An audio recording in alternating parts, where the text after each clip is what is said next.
What's up, y'all? I'm still out here at the range hanging out, as you can see behind me, on this old cold, cloudy day. I believe we might get a little bit of sun peeking out here, but probably after I'm finished. As you can see, it's done hid behind the pine tree back here now. By the time I'm done, it'll probably out from behind that pine tree and from behind the clouds. But I can handle it for one more test of the day, and this is actually going to be the last jelly test of the year, so I figured I'd bump it up a little bit and change things up with some 44 Magnum. So I got the jelly contraption set up, trying to stay warm with a couple of chronos and 2 blocks of gel. Now, the couple of tests that I've done, I kept them on the back side. So as you can see, we got this whole entire front section clear for this one, and we're probably going to need it just based on what I think we'll see from this test. As you can see, of course, I'm using a heavy clothing barrier that's got the layer of denim, fleece, and 2 layers of cotton t-shirt. And for this one here, we've got a couple of copper expanding 44 Magnum rounds. So for the first one, we've got the Barnes Vor-TX here. This is a 225 grain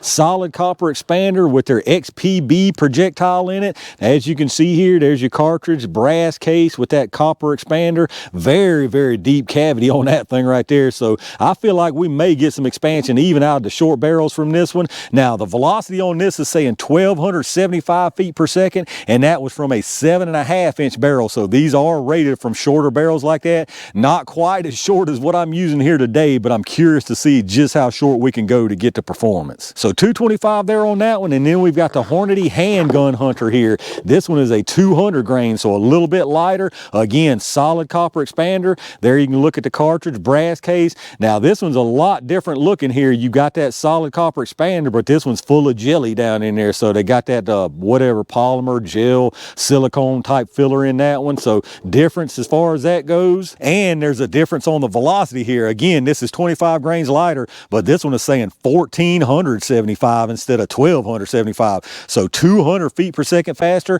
Now this one is rated out of an 8-inch barrel also, so a 1/2 inch longer barrel and 25 grain lighter projectile is giving you 200 more feet per second, or so they claim. Now again, the test barrels on those were 7.5 and 8-inch, but I'm using something much shorter here. I've got my Taurus Tracker that has a 4-inch ported barrel. Now, I've talked about this in the past. You're probably not going to be able to see in there really good with this camera here, but this is effectively a 3-inch barrel with an inch of like a blast chamber at the end, because your barrel, your rifled barrel, stops an inch short of this thing. I'm hoping I can get some kind of little light in there to show you, but I'll try to put a picture in there.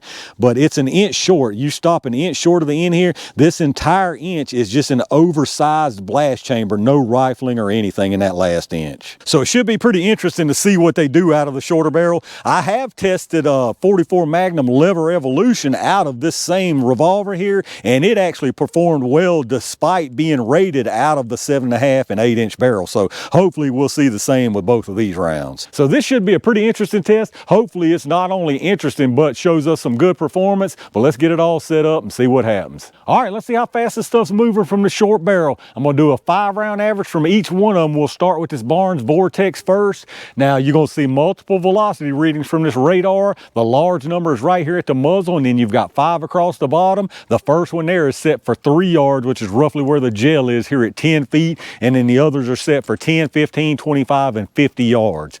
Now remember, the box on this one is saying 1275 from a 7.5 inch barrel. So we're definitely not gonna see that here.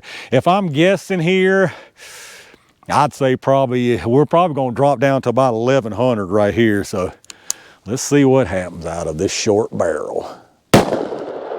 Feels pretty decent. 1110, 1072, 1033. That ain't too good. 1114. And 1090, so about what I figured. I was gonna say a little bit less, but I figured we hit about 1100. Let's check out the average. All right, so our 5-round average there from this Barnes Vor-TX was 1084 feet per second. We had an extreme spread of 80 with a 32.8 standard deviation, so quite a big spread there. This cold and damp temperature may have a little bit to do with that. 1084, I mean, quick math there. That's under 600 foot-pounds for sure. Probably not a whole lot under 600 foot-pounds, but again, that's basically a 3-inch barrel on this thing. So I didn't expect big energy numbers. Performance in the gel, I don't know. It's really hard to call that from a shorter barrel, from that much shorter barrel than what they were testing from. So that's definitely going to be a surprise. Let's reset it and see what the Hornady does. All right, let's see what this Triple H does. I'm going to do a 5-round average on it also. Now remember, this one is saying 1475. So if we see the same type of loss, we're probably going to be around 1300, maybe a little bit under. But maybe it'll perform better. That feels better. 1224. That feels pretty good there. 1252. 1204. 1216.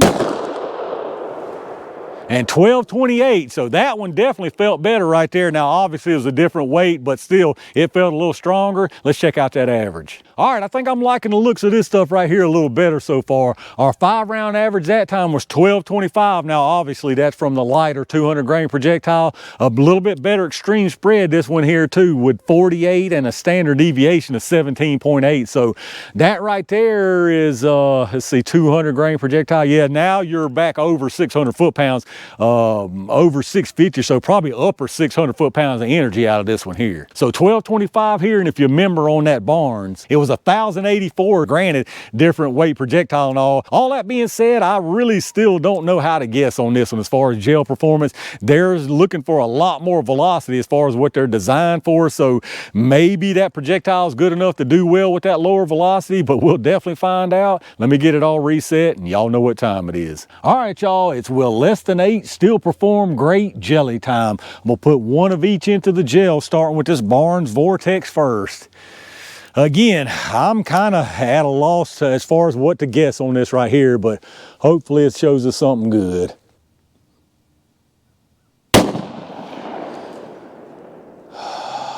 I think that thing might have came out the doggone side. Let me go see what I got. Of course, that one curved out the side on me. I can't really tell whether it expanded or not. It's just a bunch of disruption. So let's see if I can put another one here and manage to not make too big of a mess. All right, that one should have stayed in. Let me go look at it.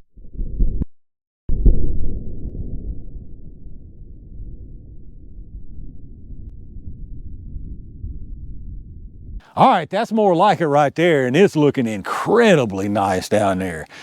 So this Hornady's got its work cut out for it for sure, but maybe it can show us something good. All right, that should have been another good one. Let me go see what we got.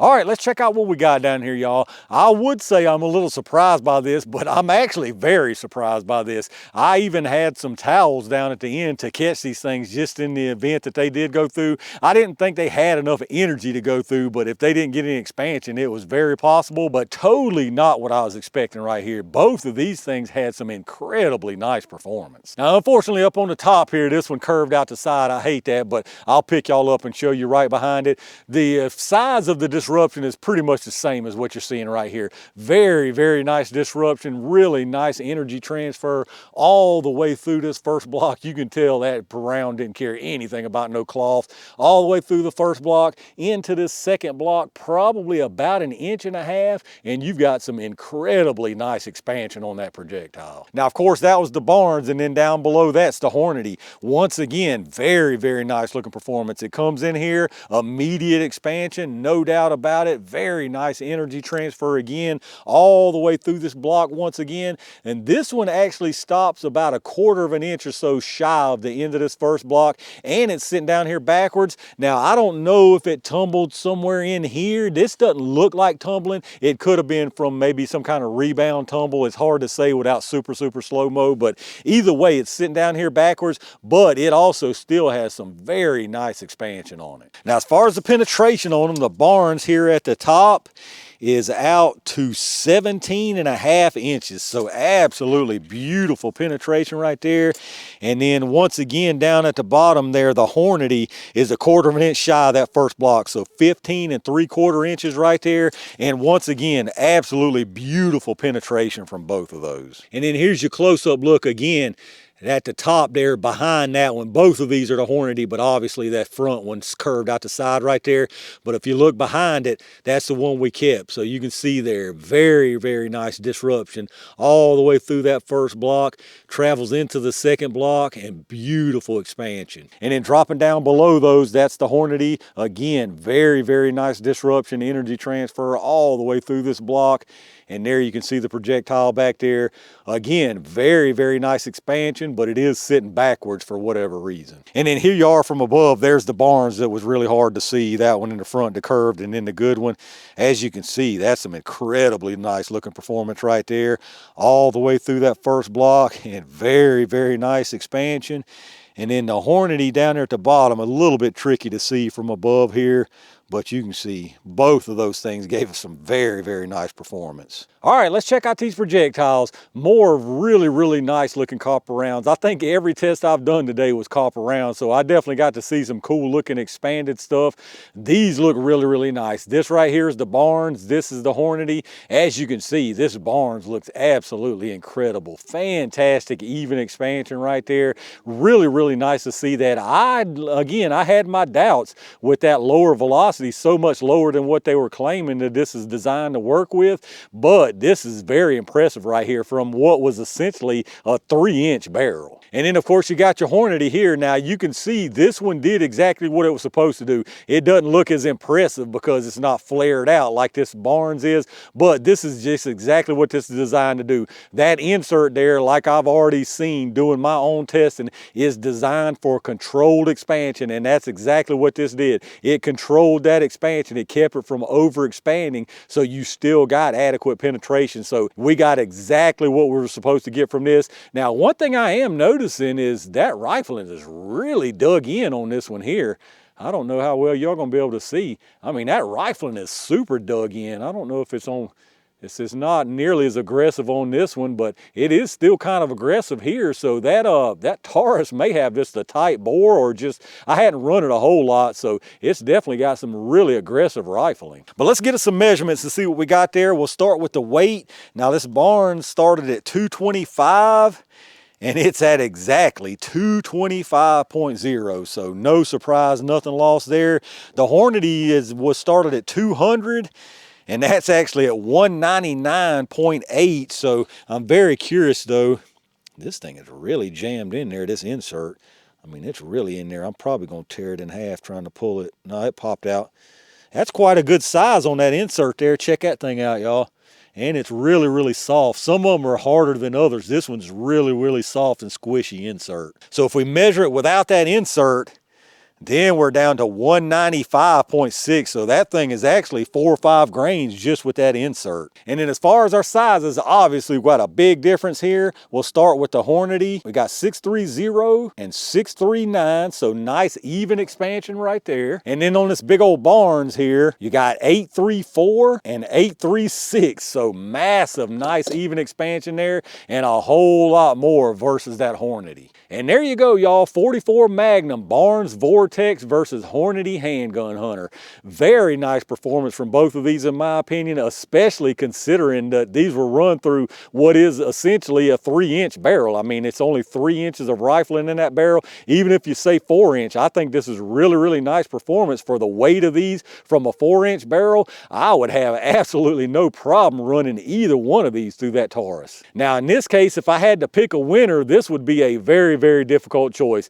With the Hornady here, you do have a little more energy, not a whole lot more, but you do have more energy. But with this Barnes, you got bigger expansion and more penetration, so it would be a tough call. I mean, you got plenty of expansion and plenty of penetration from both of these, and just, you know, marginal energy differences. So as far as I'm concerned, this is almost a tie. I would find it very hard personally to call a winner right here, but y'all let me know down in the comments, if y'all had to call a winner here, which one would it be? All right, y'all, I'm gonna call it right there for not only the last test of the day, but the last test of 2024. Definitely glad to see some good performance here, especially since it was the last test of the day and the year. Really surprising. Again, I would have expected minimal expansion out of these things just because it was such lower velocity than what they're engineered and designed for according to the box, but they really stepped up to the plate and gave us some good performance from this short barrel. If you did enjoy the video, take a second if you would and hit that thumbs up button, subscribe to the channel, and make sure you've got those notifications turned on so you get notified when I upload stuff. Huge thanks again to all my Range Gang members and every single one of y'all for supporting the channel throughout the year like y'all have done for the past few years like y'all have done. I really do appreciate that. I've got tons more good stuff planned for the next year, so y'all stay tuned for that. And in the meantime, stay safe, stay prepared, and I'll see you soon.